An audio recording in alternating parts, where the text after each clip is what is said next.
ఒకసారి ఎట్రా చెప్తాను. ఏంటి?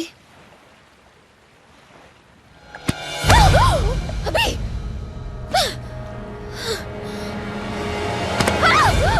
ఏయ్, స్టాప్ ఇట్! ఏం చేస్తున్నావు నువ్వు? చచ్చిపోతాను అరుస్తుంటావుగా, మరి చావట్లేదే? తోస్తుంటే బాడీ లోపల కింద పడట్లా?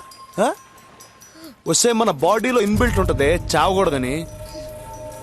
సపోజ్ ఎవడో ట్రైన్ కింద తలపెట్టేశాడు అనుకో, ఆడే కదా పెట్టుకుందని చెప్పి గుండె కొట్టుకోవడం మానేదిగా. పాపం లాస్ట్ వరకు ట్రై చేస్తుందిగా. సో నువ్వు చచ్చిపోదామని ఎన్ని డిసిషన్లు తీసుకున్నా సరే నీ బాడీలో ఏ పార్ట్ ఒప్పుకోదు. నువ్వు నాకు సూసైడ్ గురించి చెప్తున్నావా?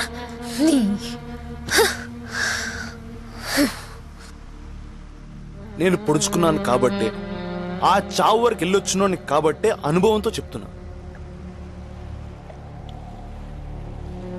ఆ రోజు నిజంగానే నేను చచ్చిపోదాం అనుకున్నా. నాకే కోరికలు లేవు, కానీ ప్రాణం పోతున్నప్పుడు నీ మొహం చూసాను చూడు, అప్పుడు బతకాలనిపించింది. ఆ ఆశ నన్ను బతికిచ్చింది. అలాంటి ఆశలేం నాకు లేవు. ఓరి భగవంతుడా.